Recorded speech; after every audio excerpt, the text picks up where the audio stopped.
Hi everyone, this is Veronica. आज का topic फिर से एक एनवायरनमेंट एंड इकोलॉजी पे है।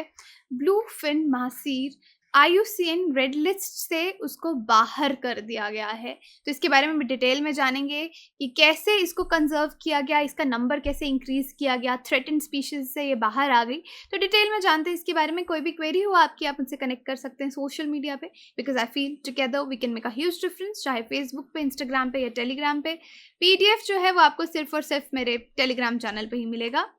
अब देखिए, international union for conservation of nature, जिसको हम आईयूसीएन बोलते हैं, उसने ब्लू फिन महासीर को एंडेंजर्ड लिस्ट से पहले ये जो फिश थी एंडेंजर्ड कैटेगरी में रखी गई थी और इसको लीस्ट कंसर्न कैटेगरी में अब कर दिया गया है। तो देखिए, यहाँ पे टाटा पावर ने इसको ट्वीट भी किया है, क्योंकि टाटा पावर जो हैं वो इसमें इन्वॉल्व थे इसकी कंजर्वेशन में लास्ट 50 ईयर्स से, with the help of fisheries department. तो यहाँ पे ट्वीट किया है, 50 years ago when we stepped up to save the endangered mahseer. तो पहले महासीर एंडेंजर्ड थी ये फिश। उनका मानना है कि उनको पता था एक बहुत लंबी जर्नी है, लेकिन फाइनली उनके पैशन और कमिटमेंट की वजह से ये पूरी सही से रही और ये जो फिश है ये एंडेंजर्ड लिस्ट से लीस्ट कंसर्न में आ गई, जो कि एक बहुत अच्छी बात है।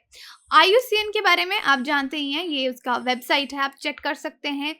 यहाँ पे गवर्नमेंट और सिविल सोसाइटी दोनों मिलके जो है बायोडाइवर्सिटी रिसोर्सेज जो है उनके लिए काम करती हैं।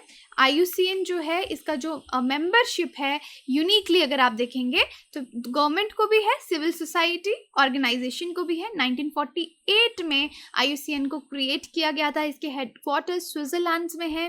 और आईयूसीएन रेड लिस्ट जो है इसमें दुनिया की वो थ्रेटेंड स्पीशीज हैं वर्ल्ड की, ग्लोबल कंजर्वेशन स्टेटस ये उसका बताते हैं। प्लांट हो गया या एनिमल हो गया, पता चलता है कि वो एंडेंजर्ड है, वल्नरेबल है, लीस्ट कंसर्न है, किस कैटेगरी में आता है, ये उसको मेंटेन करते हैं।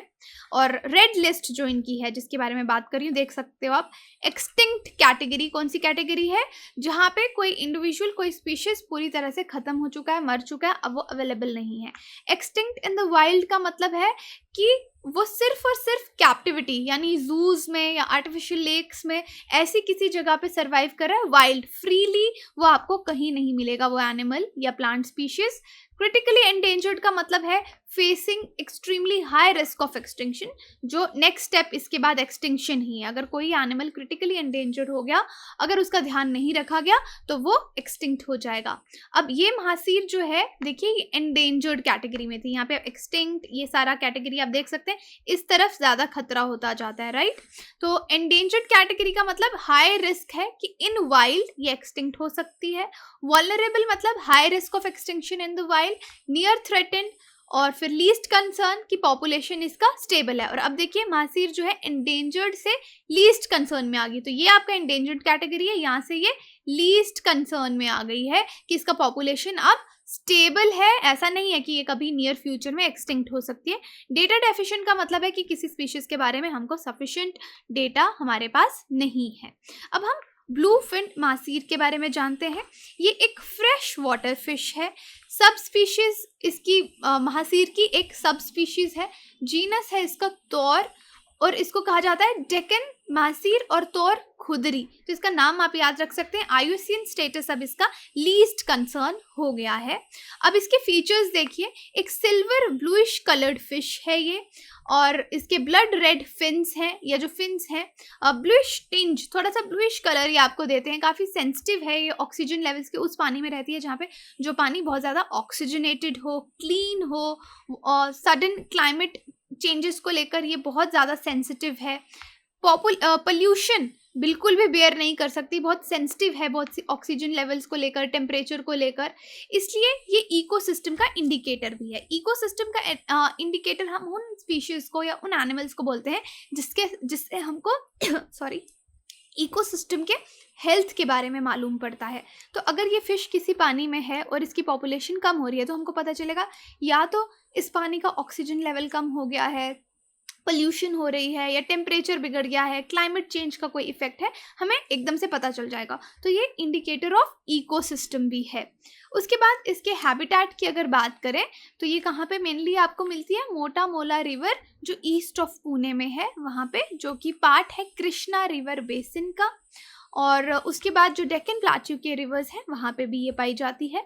ये एक माइग्रेटरी स्पीशीज है और रेन्स में जब बारिशें होती हैं ये पानी में अपस्ट्रीम जाती है और क्लीन, फास्ट फ्लोइंग और वेल ऑक्सीजनेटेड वाटर को प्रेफर करती है।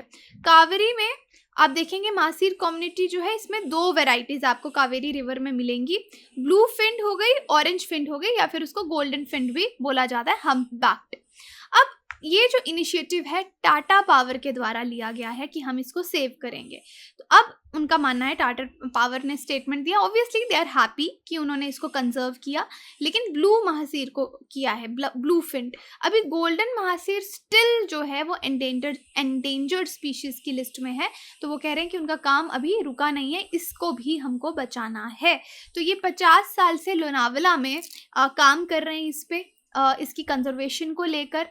5 लाख मासीर जो हैं उन्होंने ब्रीडिंग इनकी करवाई है वॉल्वन हैचरी में, लोनावला में। ये क्या है, एक आर्टिफिशियल लेक वहाँ पे क्रिएट करके इसको ब्रीड करवाते हैं। अब ये प्रोसेस कैसे रहता है, किस तरह से टाटा पावर ने फिशरीज डिपार्टमेंट की हेल्प से इस फिश का नंबर इंक्रीज किया।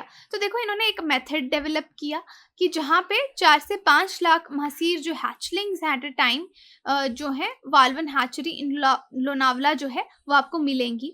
अब इस ह्यूज लेक में इन्होंने क्या किया, इंद्रायणी रिवर से वाटर यहाँ पे आता है और यहाँ पे ब्लू फिल्ड और गोल्डन स्पीशीज जो मासीर की हैं वो आपको मिलेंगी, क्योंकि वाटर का जो लेक है उसको काफ़ी ऑक्सीजनेटेड रखा गया है। तो मैंने आपको बताया था इस फिश का रिक्वायरमेंट है कि जहाँ पे क्लीन वाटर होता है, ऑक्सीजनेटेड वाटर होता है, वहाँ ये रहती हैं।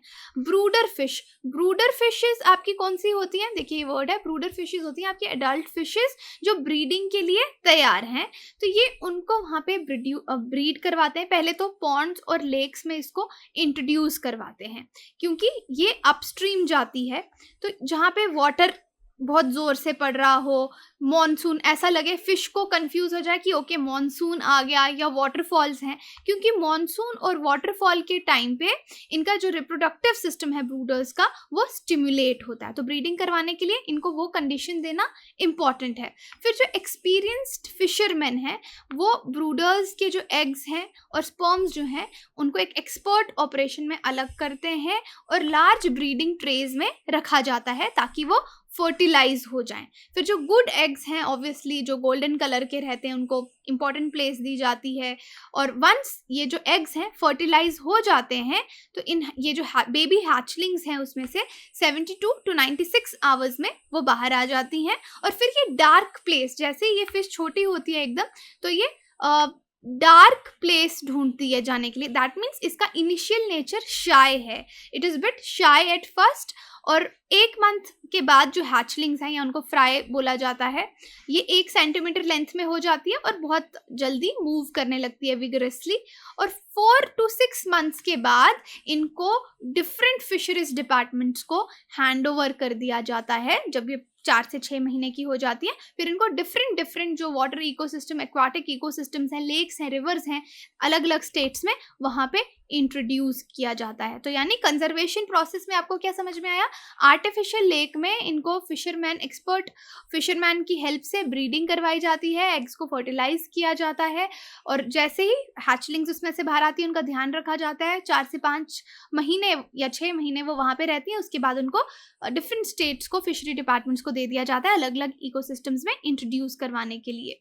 तो बहुत ही केयरफुल और वेल कोऑर्डिनेटेड ये एफर्ट है टाटा पावर और फिशरीज डिपार्टमेंट के बीच में, और इसके चलते 11.6 मिलियन हैचलिंग्स जो हैं वो इंडिया में डिफरेंट पानी में छोड़ दी गई हैं। तो आप देख सकते हैं इस तरह से इनका पॉपुलेशन स्टेबल किया ताकि एंडेंजर्ड से फिर से किस कैटेगरी में आ गई, लीस्ट कंसर्न, दैट मीन्स इनका पॉपुलेशन स्टेबल है। टाटा पावर के बारे में आप जानते ही हैं, 1915 में इस्टेब्लिश हुआ first hydro electric project Khopoli Maharashtra में। तो टाटा पावर के बारे में तो खैर सब जानते हैं। अब ये क्वेश्चन आपके लिए, blue fin mahseer Kaveri river Irrawaddy dolphin, Chambal river, rusty spotted cat, eastern Ghat. तो आपको बताना है कौन सा पेयर सही है, कि कहाँ पे कौन सी फिश पाई जाती है। सब सही है या फिर आप बता सकते हैं कौन सा पेयर सही है। करेक्ट आंसर आपको टेलीग्राम और इंस्टाग्राम पे मैं अपडेट कर दूंगी, बाकी आप कमेंट सेक्शन में भी लिख सकते हैं। तो यही था हमारा आज का डिस्कशन। आपकी कोई भी क्वेरी हो आप मुझसे कनेक्ट कर सकते हैं। बाकी आप हमारी वेबसाइट विजिट कीजिए, एप्लीकेशन डाउनलोड कीजिए कोर्सेज की जानकारी के लिए। Thank you so much.